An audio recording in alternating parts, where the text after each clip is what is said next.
We got to do the proper intro. We'll do this with this good one. Here we go.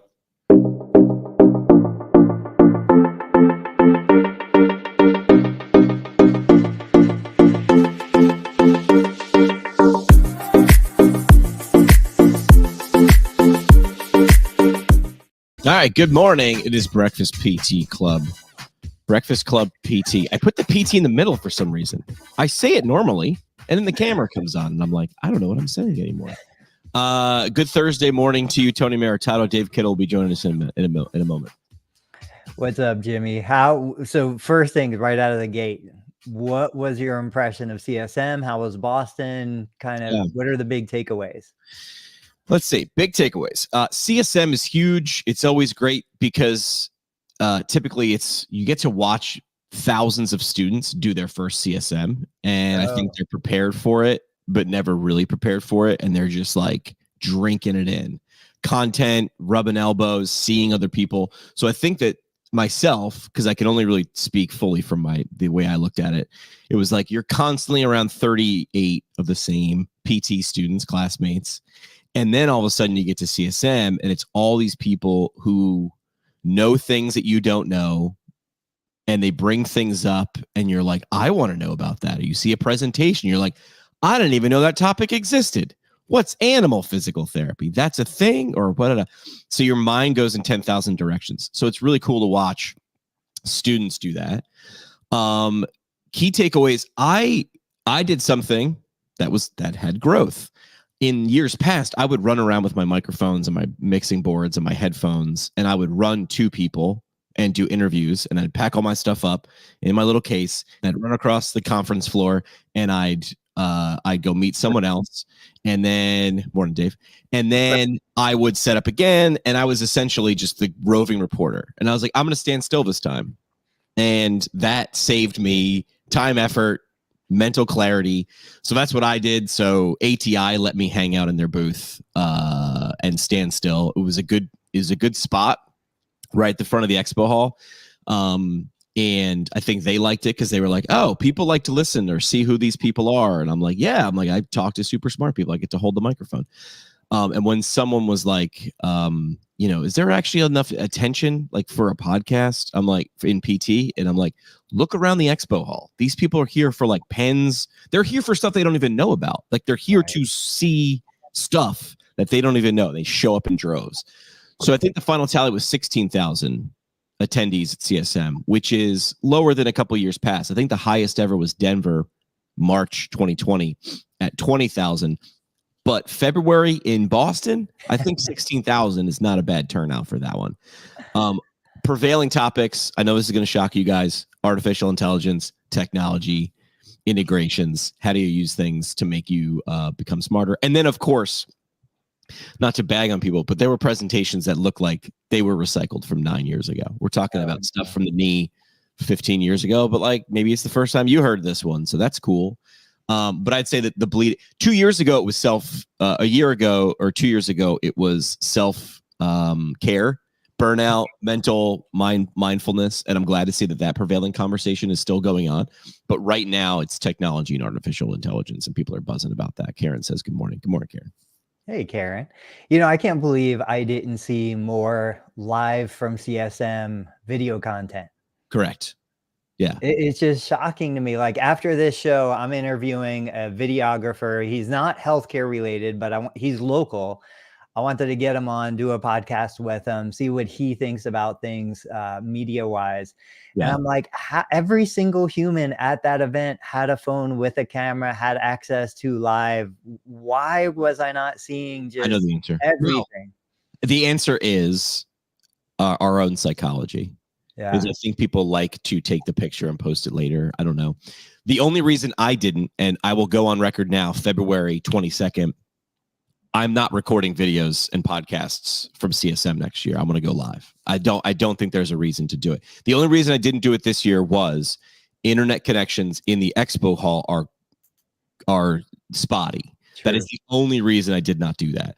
But nothing says, what if I hire a couple interns and I do it live to tape, where I record at 10 o'clock and then I go run across the road to the hotel, get them a laptop, put it up and boom, and blast it out.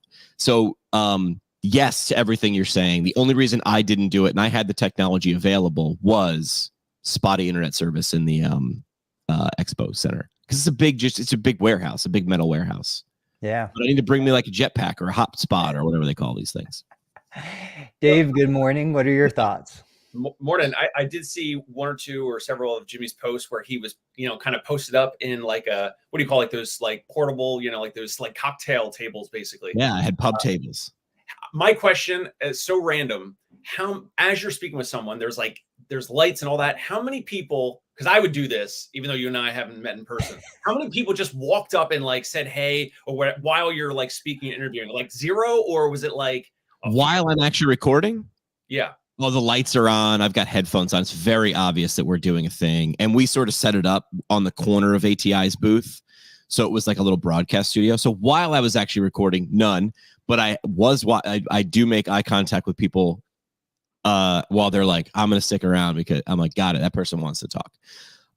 But the cool part is, right now we're streaming live at Thursday morning, right? As soon as I'm done, just as you guys will, take the audio, send it out via the podcast, right? People listen to us. I know that because we can look at views or downloads or whatever, listens. And the coolest part is when someone comes up and is like, I listen to your stuff and I really like it. And there's the human component, because like download numbers are cool. That's an objective measure. But when someone said, I had someone pull me aside and I won't say who she is because she gave me a really cool backstory. And I'm like, oh yeah, I forget. Like that number is not just a total and a tally on a view sheet. It's people. And it's so cool because, again, oh yeah, I don't know if I told you guys this. I posted about it. My podcast hit 5 million downloads, which is kind of cool, which is wild. I started this as a student. This was a goof. But those are 5 million people. Like those are downloads and those are phones and computers, but those are people. I think the biggest nod is 5 million physical therapists were curious enough about 1,200 or 1,300 topics to spend their time. Because I think my average episode length is like 30 or 42 minutes or something like that.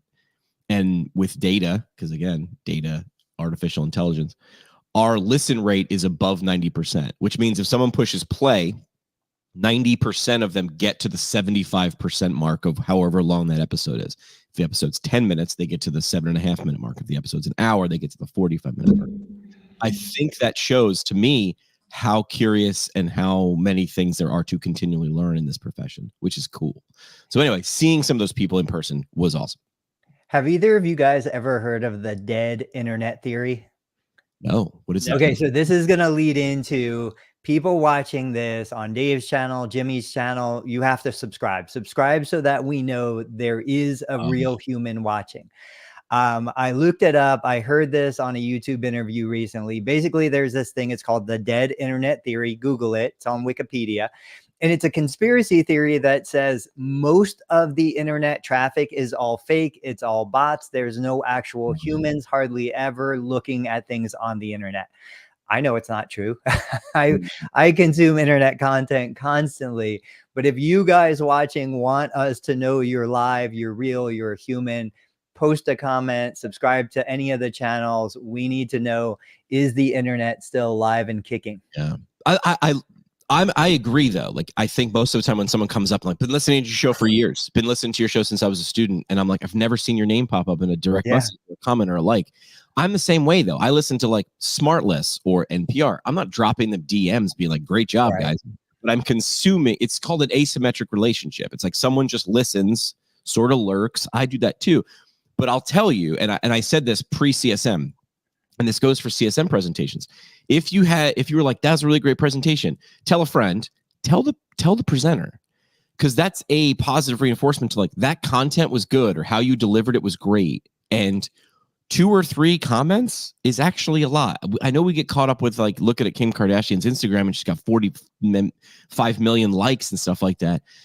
That's cool. A lot of those are probably bots though, right? Like I'm not saying 45 million people, but like 2 or 3 real genuine comments is a big deal.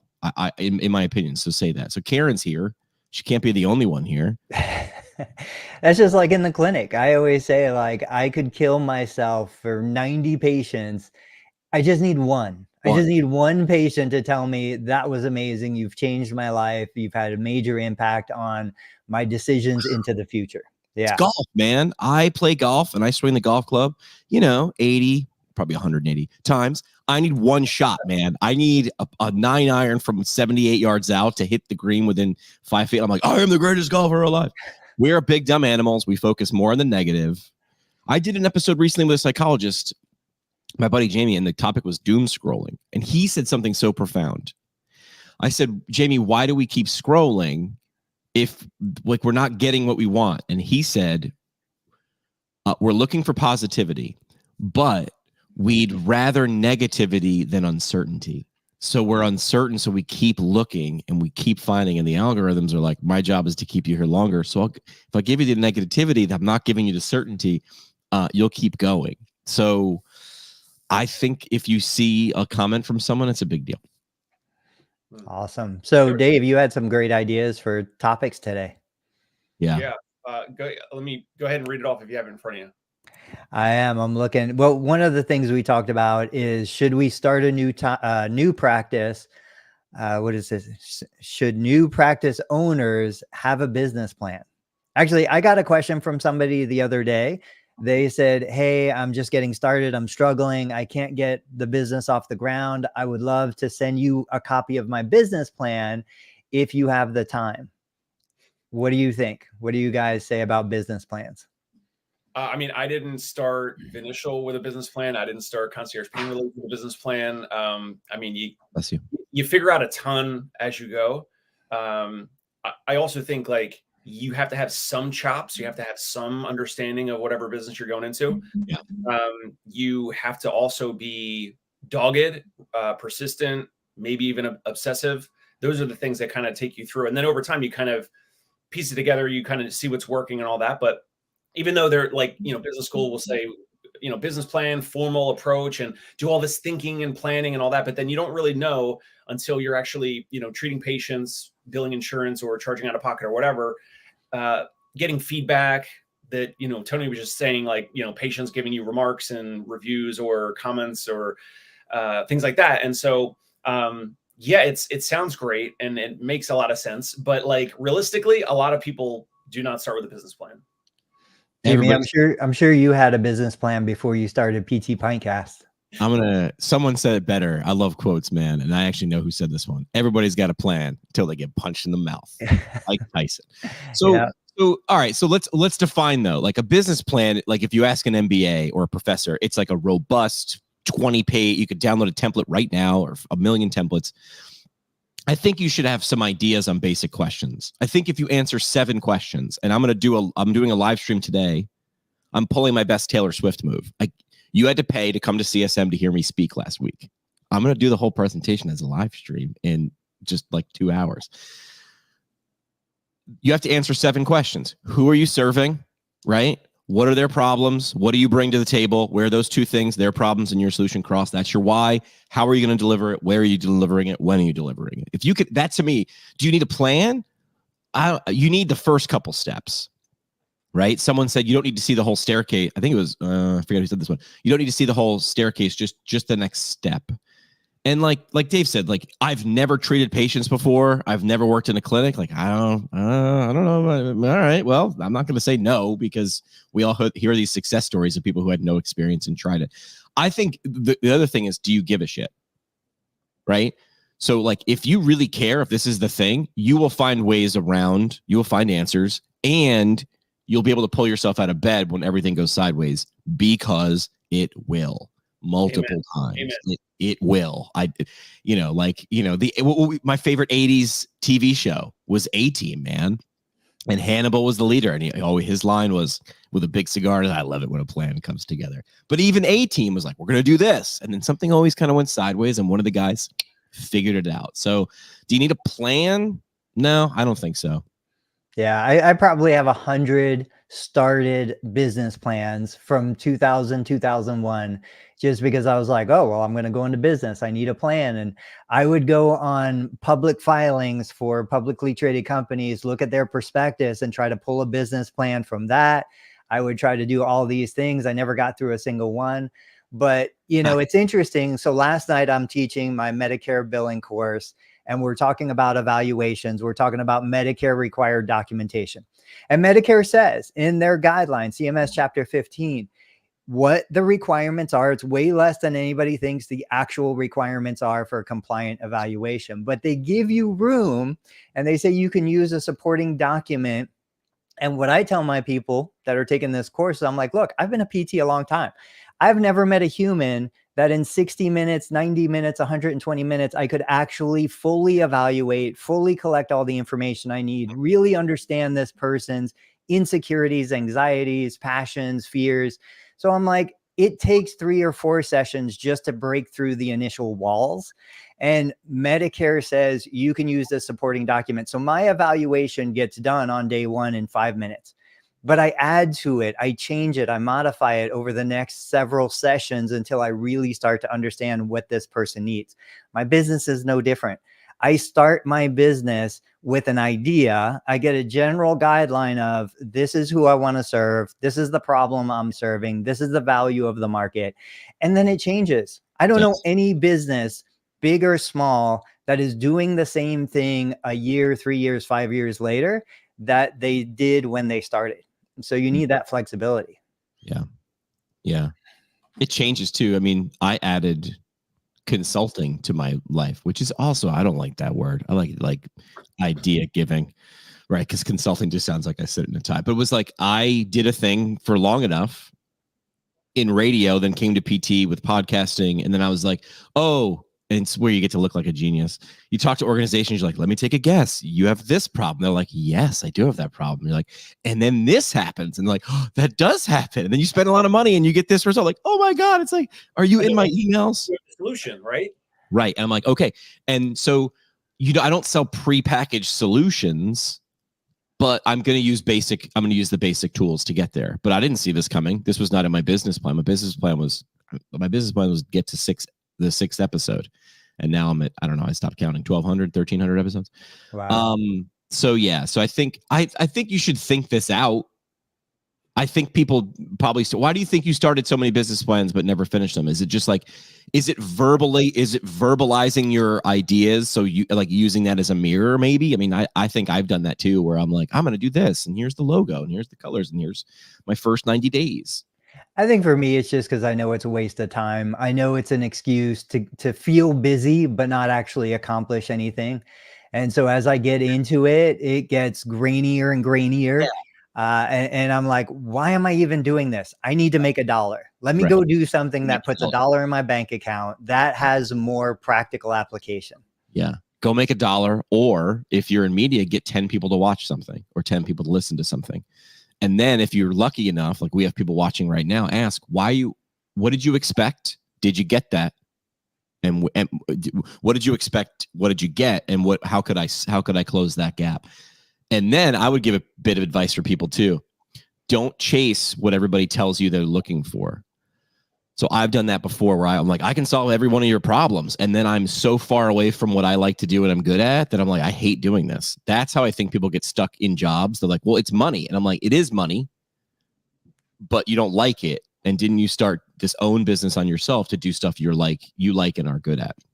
Have we talked about? Curious, throwing it back over to Dave, looking at acquisitions, looking at a potential, clinic or business you want to buy.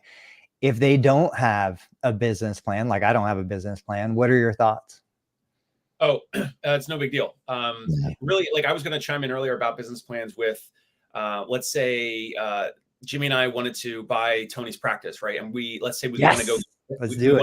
We want to go get financing, right? So we want to get like a SBA 7A loan program or commercial debt, or if we want to have private investors, anyone watching the show, like I'm saying hypothetically, we have to have a business plan for either the bank, the SBA program, or investors. We have to have a business program to it kind of just vets us. It kind of lets the other party know like how we think, and like what Jimmy was saying, like we understand the ideal customer and client and patient.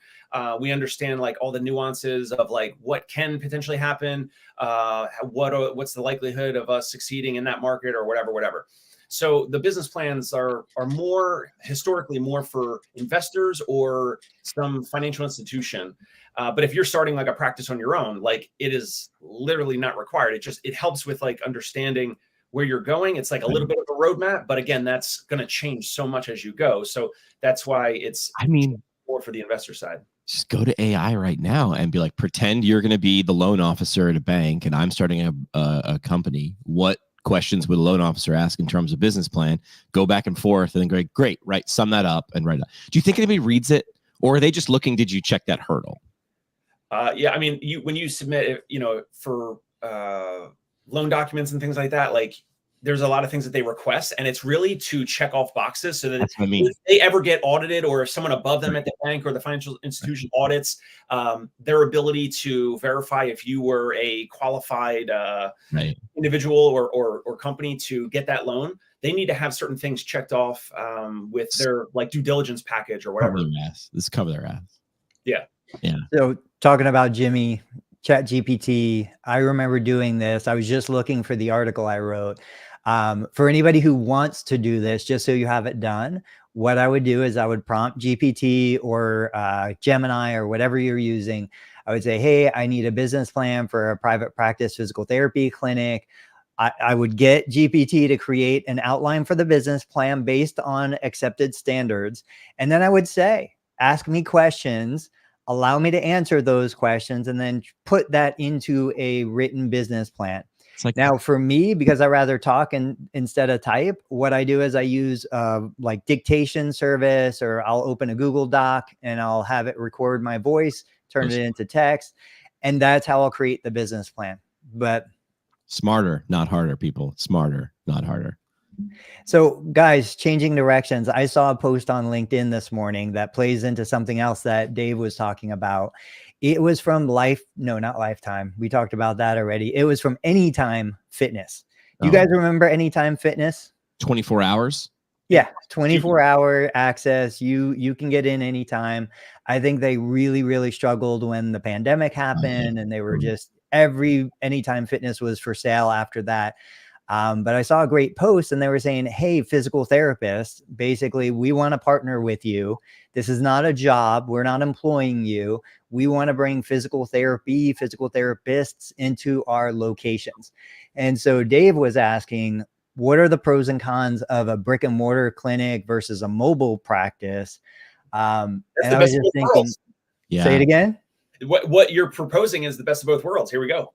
Right. 100%. And they're actively looking for you. So one thing I know a lot of mobile therapists who are like, I'm going to go approach this gym. I'm going to go approach this CrossFit box, Pilates studio. Yeah, but if you're approaching them, you're at a deficiency already. If they're coming to you, like, this is a broad announcement. Hey, we want to bring physical therapists in. Dave, you're mobile. You don't have a location. In your mind, what are the pros of being mobile? The pros for us, flexibility. We don't have to have the overhead of rent or large equipment, or the liability insurance for the brick and mortar office, the fixed hours, the fixed locations that if someone wants to work with us and they would potentially say, oh, you're too far away, or I can't get there, or whatever. Those are the pros that benefit us in terms of our ability to reach a lot of folks in the community in different locations. What about cons? The cons of the brick and mortar? No, of being mobile. Oh, the cons of mobile. Well, between patients, you can do some documentation or notes, but it would be what Tony would probably call basically inefficient time, where you can't really, produce income, right? Unless you're doing some, marketing plan, you're editing your Facebook ads between patients or something, in terms of marketing efforts. Yes, there's a cap in terms of like my therapist, we do one-on-one visits and they're seeing 4 to 6 patients a day, versus Tony, his therapist or any brick and mortar therapist can much easier see 10, 12, 15. Then obviously it depends on the business model past that. But you could see arguably twice the amount of patients per day. That would be the biggest con in terms of being efficient as a therapist, under the compliance rules and all that. Yeah. All right, I'll give you my pros and cons for brick and mortar, and then Jimmy, you can give us the tiebreakers. All right. So like you said, I mean, pro from a brick and mortar clinic. Like I've done mobile, I've been in that world for a little while, but I can have 20 people in my clinic. I can do single unit sessions. I have ultimate flexibility. I can not even bill for a person on a particular day if they show up and I'm like, you know what, today's not a good day. Let's just take it easy. Let's just talk. It's not taking me out of, anything else. I've got equity that I'm building if I own the facility, obviously, and I do own several buildings. There's just so much more that I could bring to my patient care experience, to my business, to my growth. The cons, like you said, I mean, there's always liability. I've got people in and out of my clinic. I've never had a slip and fall case, but it could certainly happen. There's issues with maintenance. I'm going in later today because my water heater isn't working right. I need to figure out what's going on. I'm not a plumber, but I watched one on YouTube. So, we have the expense, we have the liability. If rates go up, my mortgage gets more expensive, all of these other things that are going on.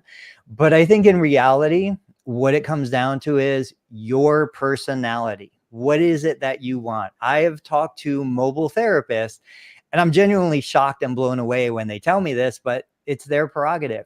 They're like, no, I love the 30-minute drive between patients. It gives me a chance to decompress. It gives me a chance to listen to music and relax and spend time in the car. That's something that they perceive as value add, where with me, it would be like nails on a chalkboard. I would go crazy if I had to wait 30 minutes in a car. I would hire a driver just to drive me around. I would buy one of those Sprinter vans so that I could do documentation, record videos in the back if I was a mobile therapist. I would also make sure I had a small demographic, small geography, that I was seeing everybody in the neighborhood. I always think of MobilePT like the guys that mow the lawns. I would go to my first client and I would try to get 6 or 7 clients in the same building on the same block, do everything I could to just pack it all in. But that's my personality. That's my mentality. I want a clinic full of 20 people, even if I'm billing for one of them, because I want the community. I want the engagement. I want the fun and the energy of that. Yeah. So Jimmy, what do you think? Yeah, it depends, right? It's where I get to play it safe and be in the middle. Oh, you got to pick one. Come on. So cost. Well, I mean, it also depends on where you were. All right. Like Dave's in New York City and Tony's in Ohio. And I used to work for Fox Rehabilitation. When people ask me what that was, I'm like, it's Uber for geriatric PT for grandma. It's like those individuals they were treating were never getting to a clinic. They were so deconditioned, or they didn't have a ride. There were so many barriers. They were like, those people are never getting seen. That's a problem. That's also an opportunity. So they were like, let's find therapists who are not like Tony, who are like Dave, to do those things. And they love those things, right? Then you can also get smart with AI and make sure, does the math. And also, with what Tony's talking about, you have flexibility. People look at brick and mortar with lacking of flexibility, but you can do a lot of different things in a location, as Tony's talking about, group classes, or you can do subscription models. If you're in New York City, I mean, how many times is there a Wall Street guy in his building who's like, I'm not leaving this building because I make X amount of dollars, but I'll go downstairs to the gym and you and I will do one-on-one. That person values that more. If you like doing that, you can get paid more for that to offset the cost of you driving or taking a subway or whatever from thing to thing. So I think it depends on what you like doing. Which would I like? I mean, how cool would it be to have a brick and mortar or partner with an Anytime Fitness and then be able to do both? Be like, yeah, man, I'm the fire department. You got a problem, you come right to the firehouse, or I go out to you. I'll interject one more thing because we got to nail down Jimmy's got to make a decision. The money that Tony spends, even though he owns his real estate, but if he didn't own the office, the money that he spends, or that most brick and mortar practices spend on the lease agreement per year, wherever they are, right? I probably spend that on marketing. So arguably, which one's a better investment? Now, I know there's a lot of patients that are Googling like physical therapy near me, and most people have it in their mind that they need to go to an office. So that goes against me. That actually benefits any brick and mortar practice owner. If you look at even my Google My Business account, there'll be like X amount of people every month clicking the directions, like where, like the location and the directions to my, PO boxes that I have, like my virtual mailbox that I have on Google Maps. Right. So that benefits Tony and every brick and mortar office. Right. However, my side, I want to argue whatever someone spends, like $2,000 a month or whatever their rent is, I'm definitely spending that or more on the marketing. So in terms of us being able to reach more people over so many more zip codes than a brick and mortar will usually service, and I'm spending that same or more, that dollar amount on a revenue generating thing, which is Google ads and new patient marketing, as opposed to the brick and mortar offices where they have to pay that right for the rent and then allocate another dollar amount potentially for online marketing. Yeah. Now I will say, because you guys know, I don't do Google ads. I don't do Facebook ads. I do all direct to physician marketing. And I don't even have to do that anymore. My brick and mortar building is a full-time 24 hours a day, 7-day a week billboard that people are driving by. I do choose good locations, but people are driving by and seeing that constantly. I look at part of my rent as a marketing expense because I choose a location that's high traffic, high visibility. The other part that I always do, and I run the numbers for my people that take my Medicare billing courses, look, think about 15-minute commute time. And I think 15-minute commute time between sessions is reasonable. When you look at the amount of lost revenue between 15-minute commute time between each session on a 5-day-a-week basis, that more than exceeds anything you would spend on rent, utilities, other overhead, operating expenses. I've honestly seen it be about the same from a cost perspective on what it costs to run a mobile business compared to what it costs to run a brick and mortar. Yes, it's true. You don't sign a 3-year lease when you're doing mobile, but truthfully, not to offend, and I don't think I will, I don't know that I've ever seen anybody start a physical therapy business and go out of business. Even if they're not making as much money as they want, even if they pivot, going back to what we talked about earlier, they might start thinking, I want to do this, and turn out doing that. But they've generally always been pretty successful. I mean, we're in a high demand, high need occupation. There's people who need our services. It'd be pretty funny, Dave, if you could run an ad or figure out how to do it where if I clicked on directions, it was at their house. Like, you know what I mean? Like, how cool would that be? It's like, how do I get to where Dave treats? It's like, the call is coming from within. He's in the building. He's already in my building. Knock, knock, knock. Dave's at the door. I wish, because on Google Maps, you click on, you find some, like Total Therapy Solutions or Concierge Pain Relief, whatever. You click on it, and people just hit that. It's usually highlighted in blue with white font, like directions. So they click that, and it's going to take the individual to the address of whatever PIN, the therapy practice. Yeah. So I want the where they are and where you are to be the same. Just yeah. They'll be like, what does that mean? It's like, we come to you, right? Any hacker, reach out to me. Let's see if we can do it legally. So I think, and this is going to be like, it's pretty much whatever you like to do. But if I had to pick one, I think you could do mobile with a brick and mortar, but you couldn't do brick and mortar if you were just mobile. So Tony could be like, Tuesdays and Thursdays, I'm not in the office. I'm coming to you. You couldn't do that the other way. That's a good point. There also are ways like, people in New York City are like, I don't have a clinic, but I'm going to come to your office. And there's a gym in every office building. And there's pretty much a gym in every single, residence or walk up, So I would say, I guess brick and mortar to start, but also, I don't know. But who the hell? I run a podcast from my kitchen. Start a podcast, everybody. It's what everybody else is doing.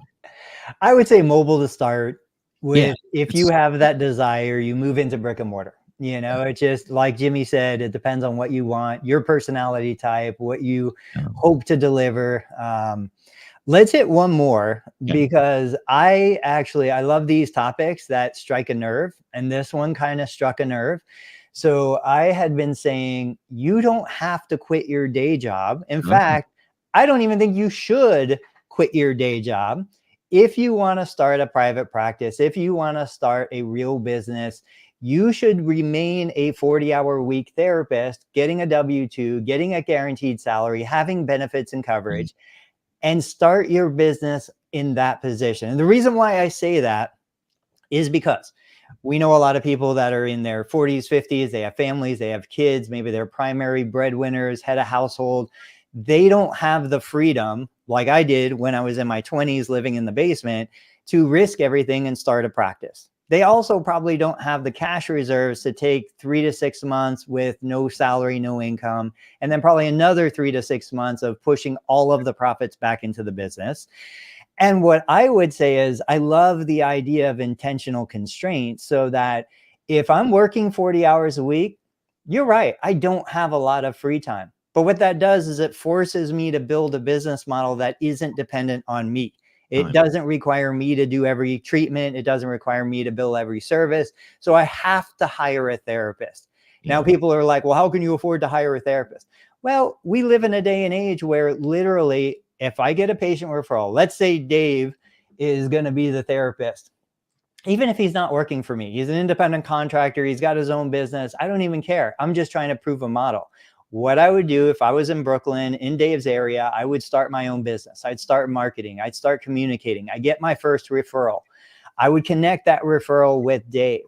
Even if I had to pay Dave and we were going to go through insurance, I'm only talking about a 2 to 3 week carry time where I had to pay Dave a week or two after the service was delivered. Another week or two, I'm going to get payment anyway. And I'm just going as needed. As I build that, I would continue to hire Dave. I would continue to get him to deliver the services for my clients. I would figure out how the scheduling is going to work, all the patient care experience stuff. And I would say that could be scaled even while I'm having a 40-hour a week job. Once I hit 100,000 in revenue, see you, Dave. I'm ready to step in. I'm going to come in. I'm going to start working in the business. If I can, I would talk Dave into staying on with me, or I'd hire a replacement for Dave that's more affordable. But the idea is I've got proof of concept now. Now I'm not scared. Now I'm not nervous. I'm not anxious. I'm already generating 100,000 a year. Yeah. And that's what I would do. You know, what do you guys think? It's genius. And I loved everything you said until you said you would let that therapist go. I know. I shouldn't have said that because really that defeats the purpose. You're totally right. I love the idea. And I don't know why more therapists or any business owner, anyone doesn't do this, because you can stay at your corporate job, your full-time job, you keep the benefits, you keep your PTO, your vacation days, all that, whatever. Starting a business, starting a practice. This is where I think mobile would be even easier, because then you don't have the overhead of the brick and mortar. That might even be better. I think the practice owner or the people out there thinking, considering this would be probably asking Tony something around the lines of like quality assurance. Like, how do you ensure like the day-to-day, like the therapist that you're hiring is actually delivering the service, and there's all this stuff going on, and they're there more often, more hours per day than you, because you're still at that full-time job. I love the idea though, because you keep all your benefits, you keep that full-time job, you keep all that income that covers all your cost of living. And then therefore, like Tony said, this practice that you're starting on the side, it doesn't really require much money and some effort on the marketing side, but it doesn't require a lot of money. And even if it fails, or if there's some challenges in getting it off the ground, it's okay, because you still have that full-time job with the benefits. Yeah. I talk to students a lot. I don't know if I've said this on a stream with you guys, but hips and shoulders, right? Because students are coming out and they're like, they hear from people like Dave, they hear from people like Tony, like, which one's right for me? And I put it in perspective of anatomy, where I was like, hips and shoulders, they're both ball and socket joints, but one is really, really mobile with some stability, and one is really, really, really stable with some flexibility. No reason you can't stand on a hip at a full-time job with a 401k and PTO and all those benefits while you on the side launch a shoulder. And then eventually you can do handstands, because the shoulder is proven that it can stand on itself. So I'd say do neither, do both. I think pre-internet, which is hard to wrap our head around, because a lot of people listening are like, what's that? There were dinosaurs pre-internet. You had to be sitting somewhere or ready to answer a phone or in an office to start another business. So you had to monkey bar it, which is you had to let go of the stable thing and to swing forward. You don't have to do that, because you're listening to us right now somewhere far away after we recorded this. And that just really wasn't possible. It wasn't easy to do. And now it sort of is. So if you provide something, how you want to provide that is up to you.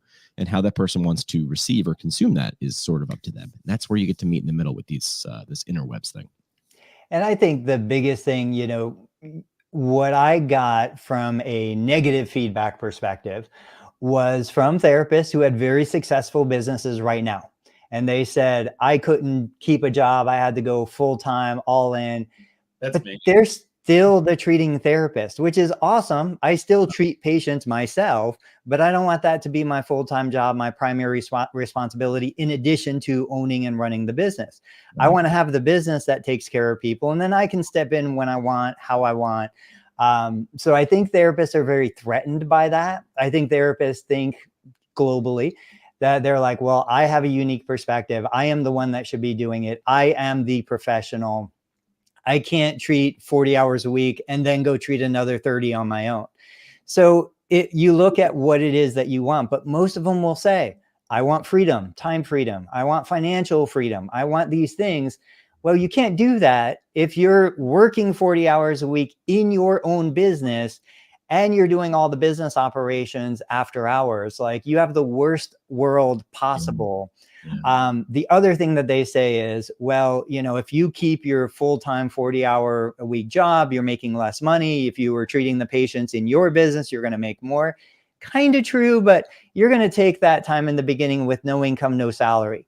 I would rather make half of what I would be making working for somebody else, plus the insurance and the other intangibles, than trying to stress out, coming home every night, looking at my wife, looking at my kids, and thinking, I don't know how much more money I have in the bank. Yeah. Finally, last point, what do you guys think? And I'm asking you this, looking for an answer. What do you think is the biggest single challenge? There's lots of challenges. What's the biggest single challenge a great clinician who goes into business for him or herself, what is the number one biggest challenge they have going into that business? I know the answer. I'll give mine if Dave's not ready. Go ahead. Psychology. Right? Yeah. They think that they're a great clinician, therefore they're a great business owner. And I would say that's not necessarily true. These are two different jobs. These are two different roles. True. So I think it works for you and against you. So you're a great clinician and you're like, well, I'm not a business owner. And I'm like, well, you are as soon as you own a business, and you can get better at that. It's a skill. And then the flip side is overconfidence. So underconfidence or overconfidence. Overconfidence is like, I'm the greatest clinician ever. How hard can this business thing be? And I'm like, you will get hit by a bus. So I think it's psychology. Punched in the face. Yeah, I think you are the limit. You are the biggest limiting factor in that. Dave? I would it's say super simple, guys. You know it. Execution. Like, you either like the chops to actually make it happen. I'm going to say marketing. I'm going to say getting those patients. Like I originally thought marketing, but anyway. Every single therapist I talk to, they're like, I'm struggling. I need more patients. They're amazing therapists. They've got tons of experience, tons of knowledge. What they don't know is how to communicate and how to get those patients into their ecosystem. And so if you're still working 40 hours a week, you can focus and build the skills of client acquisition, of getting those patients.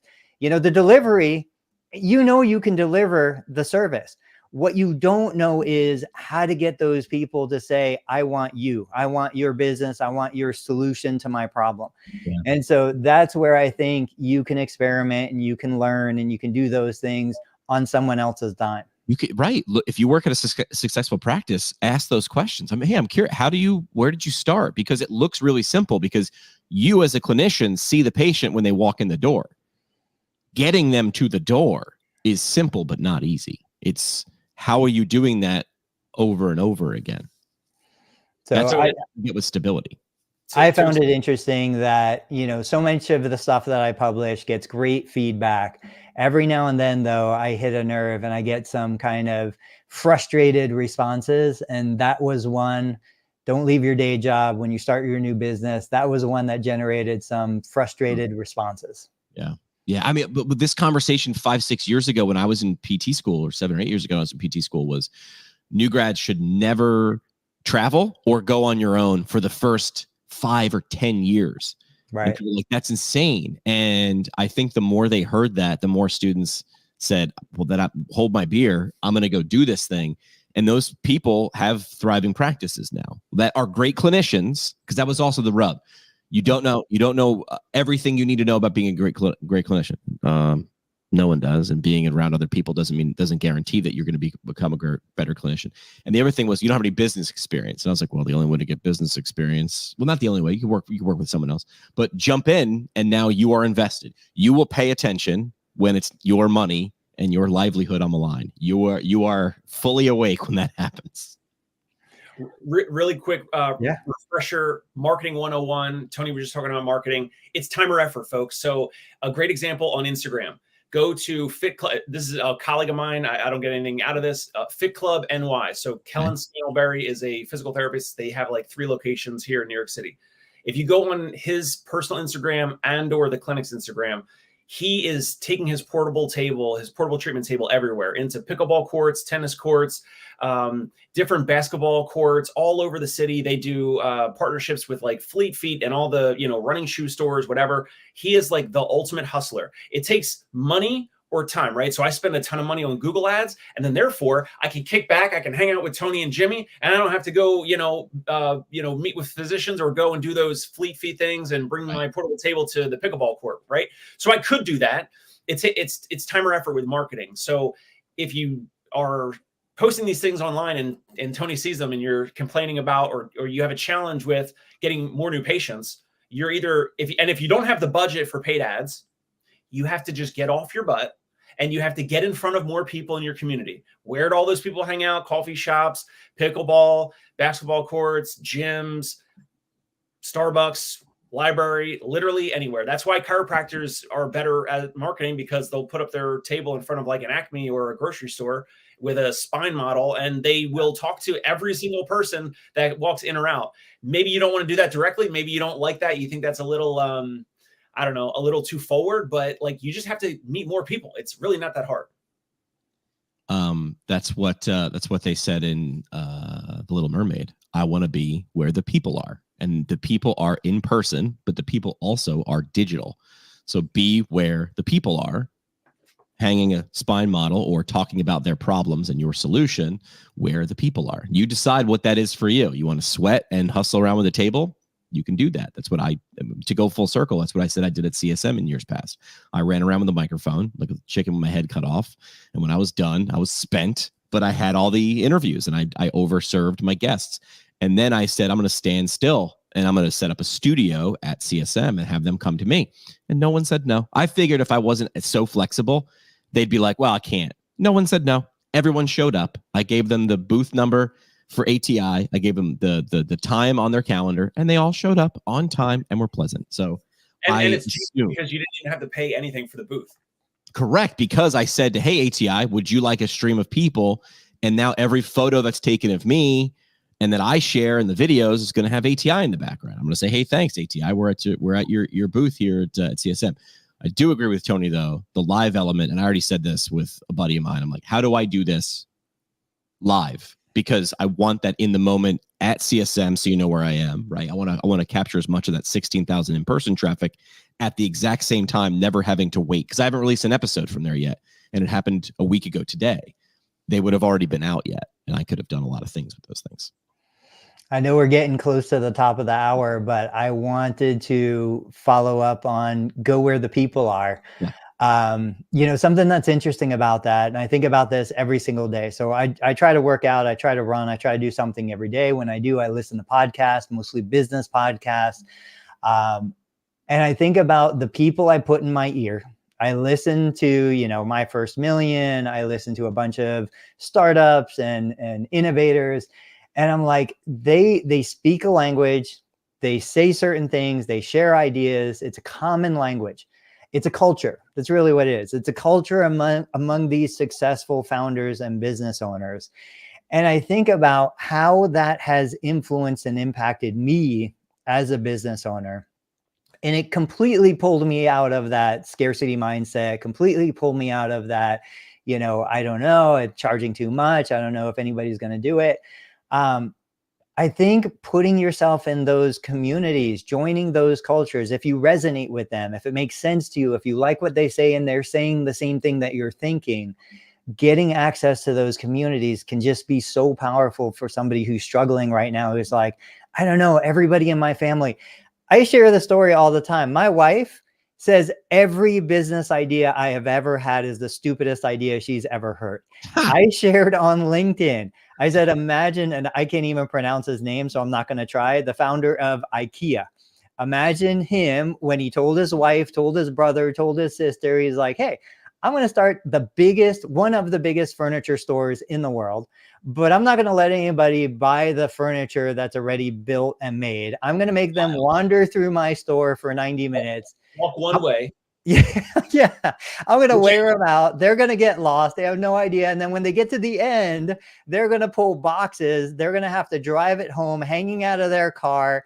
And then they're going to have to build it themselves. That's the idea. Like nobody in the world would like tell him that's a great idea.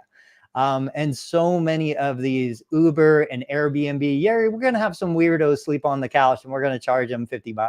Yeah. Nobody would ever think these are great ideas. So, but you get around the right people, you get the right information. It's life-changing. You also have to have some success before people join in. I mean, there's like a famous, like, you know, line or internet meme that goes around is like, when they see your idea at first, they sort of mock you. And then you have a little bit of success and they sort of still question you. And when you've made it, it's when they're like, I believed in you all along. They can't see it. It's not their fault. They can't see it. And you explaining it is telling them about them. You have to show them. And that's what show versus tell is. And this is a nod to my noon live stream that I'm giving today, where I'm pulling my best Taylor Swift impression. You had to pay and go to CSM to hear me speak last week on science communication. It's actually just communication. You can use it for business too, but I focused on research. That barrier, I'm going to remove it because I'm going to put it on YouTube Live and you can ask questions and then you can watch it later. So I have to show people. But if I pitched my podcast to classmates while I was in PT school when I launched it, and they all said, just study, man. That's no one's going to listen to that. And I didn't care if they listened. I just wanted to do it. And I think the guy who designed IKEA just wanted to do it. And he was like, I'll find the people later. So that's sort of throws it in the face of that business plan we talked about earlier, which is like, you sort of have to leap, then look, not look and leap. So Jimmy's got a live stream at noon. Yeah. Dave, tease what you recorded yesterday and let us know when you think it might be coming out. Yes, I came across a practice. I won't say the name. I won't say where. They treat chronic pain and neurological conditions and PT. It's kind of like physical therapy, chiropractic, some type of multidisciplinary approach. They charge about $40,000 for 14 weeks of treatment. You basically go there and you get like multiple hours a day. It might even be like, I don't know, like 5 to 8 hours. And maybe I don't know, I got to look into like, do they cover food and sleep and nutrition and all that? But they treat a lot of these neurological conditions. They have really effective, I think, really good Facebook video testimonials. And it's so expensive that I wanted to cover it on my show. It's probably going to be coming out, I don't know, in the next couple of weeks, this week or next week, because it is going to be polarizing. It's going to be some people saying, I can't believe these patients are paying that and getting ripped off or whatever. And then also, I just want to show like, not necessarily what's possible, but like, it is a little wild that like they help their potential patients do GoFundMes and raise money for this. But I've seen some of the testimonials and it's like, these families, these patients, they say that they failed other conservative treatments and they've gone to a million doctors and all this other stuff. And so I don't know. It's going to be interesting. So you can check it out on the Dave Kittle show in the next couple of weeks. I'm interested. And so when Dave told me about that, he caught me at a moment in the day when I was pretty salty and so foul in what I said about it. But the funny thing is now when I hear you explain that, I'm like, oh man, that is awesome. I totally want to know about that. So I am looking forward to hearing about that. I think those kinds of things actually are great. It's just, I see so much stuff on social media, so much magic, and I'm like, this is ridiculous. It's just claims are outlandish. Everything is absurd. There is no research to support any of it. But maybe the research will come out in 17 years, like Jimmy tells us. Yeah. You don't get paid what you're worth. You get paid what people think you're worth. True. It's all guess, right? It's all guess. All right, parting shots. How do you guys want to wrap up? Dave, what do you got? Parting shot. What do you want to leave with people? I want to go back to the mobile versus brick and mortar. I agree. I think brick and mortar is probably better. However, the thing that Tony was saying about consuming all this different content, learning from different folks, you can watch PT Pinecast, you can watch Tony Maritato's Learn Medicare Billing not course, YouTube channel. You can learn, you can listen to and learn so much stuff. So much. If you're a mobile therapist, you can learn more per day between patients. We're actually reinvesting more back into your knowledge and your expertise, and you're building some of those new channels, those new ideas and what's possible. You can do that more so if you're a mobile therapist between patients versus your brick and mortar. So I'll leave it at that. You can also listen to Metallica or something. You can also listen to music. And I would say, don't quit your day job. Get started. Get that first dollar in your bank account. But you don't have to put everything on the line. It's not so much about how much upside potential there is. It's about managing the risk of the downside loss. Of that, yeah. Pay attention to how you're doing what you're doing. I know everybody wants to make more money, but if you reduce costs, you make more money. So I paid attention to that in the last 6 to 8 months. I didn't run around and spend energy on running around CSM. I found a way to leverage what I had.